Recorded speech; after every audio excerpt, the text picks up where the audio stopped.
প্রিয় দর্শক আসসালামু আলাইকুম। আমি চিনিয়া ঢাকা মিরপুর থেকে আবারও চলে আসলাম নতুন আরেকটি রেসিপি আপনাদের সঙ্গে শেয়ার করার জন্য। শীত তো শেষ হয়ে যাচ্ছে, খিরসা পাটিসাপটা এখনও বানাইনি, তাই ভাবলাম ঝটপট খিরসা পাটিসাপটা পিঠাটা আপনাদের সাথে শেয়ার করি। তো চলুন কথা না বাড়িয়ে মূল রেসিপিটা আমরা দেখে নিব। তো প্রথমেই আমরা ভিজানো চালের গুঁড়া নিব। ভিজানো চালের গুঁড়া মানে এটাকে ভালো করে ওয়াশ করে আমরা ভাঙিয়ে নিয়েছি। আমরা যে রেগুলার ভাত খাই সেই ভাতের চালটা। আর শুকনা চালের গুঁড়া দিয়ে কখনোই পারফেক্ট পাটিসাপটা হবে না। তো এর জন্য ভিজানো চালের গুঁড়াটাই নিতে হবে। 500 গ্রাম ভিজানো চালের গুঁড়া। আর এখানে আমি 150 গ্রাম পরিমাণে ময়দা নিয়েছি। আর এখানে গুঁড়া দুধ নিয়েছি 2 টেবিল চামচ পরিমাণে। সামান্য একটু লবণ দিয়ে সবগুলোকে খুব ভালো করে হ্যান্ড উইচের সাহায্যে মিক্সড করে নিয়েছি। এখন এই পর্যায়ে আমরা লিকুইড গুড় দিয়ে এটাকে আমরা বেটারটাকে তৈরি করে নিব।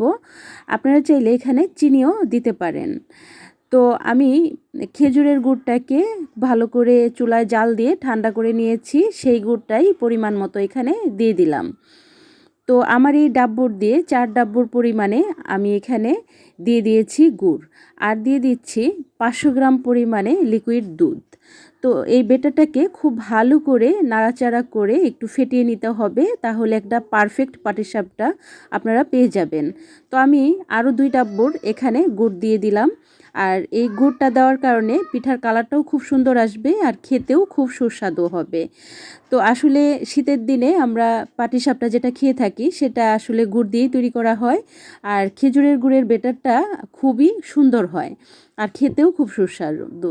এখন 30 মিনিটের জন্য আমাদের বেটারটাকে রেস্টে রেখে দিব।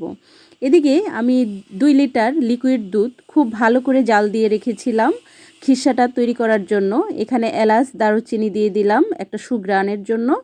আর দিয়ে দিলাম পোলাওর চাল, আমি 2 টেবিল চামচ পোলাওর চালের গুঁড়া। আর এখানে দিয়ে দিলাম 2 টেবিল চামচ সুজি। আরও কিছুটা আমি গুঁড়া দুধ আমি গুলিয়ে এখানে দিয়ে দিলাম। আর দিয়ে দিচ্ছি মিষ্টির জন্য যতটুকু পরিমাণে আমাদের মিষ্টিটা প্রয়োজন ঠিক ততটুকু পরিমাণে খেজুরের গুড়ের যে শিরাটা সেই শিরাটা। তো এটাকে নাড়াচাড়া করতে করতে প্রায় খিরসাটা আমাদের তৈরি হয়ে গেছে। এই পর্যায়ে আমি কিছুটা নারিকেল কুড়ানো দিলাম, কেউ দিতে না চাইলে স্কিপ করতে পারেন, আমার কাছে ভালো লাগে তাই আমি কিছুটা নারিকেল কুড়ানো দিয়ে রেখে দিলাম। এখন এটাকে ঠান্ডা করে নিয়েছি। এখন এক সাইডে আমরা ফ্রাই প্যানটা খুব ভালো করে আগে হিট করে নিব।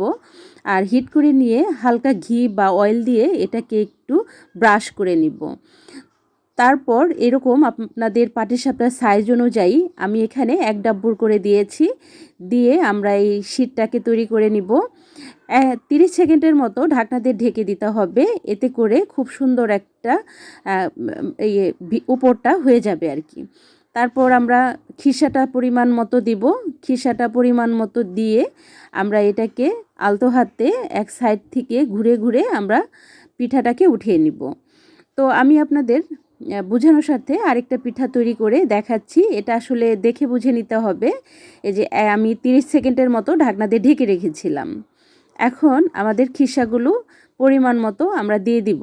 আর এক সাইড থেকে এটাকে 3টা ভাঁজ দিব, তাহলে আমাদের পাটিসাপটাটা খুব পারফেক্টভাবে হয়ে যাবে। এটা দেখে নিশ্চয়ই বুঝতে পারছেন। ভিডিওটা যারা এখন পর্যন্ত সঙ্গে আছেন তাদেরকে অসংখ্য ধন্যবাদ জানাচ্ছি। আর ভালো লাগলে লাইক কমেন্ট শেয়ার করে দিবেন। তো ভালো থাকবেন। আল্লাহ হাফেজ। আসসালামু আলাইকুম।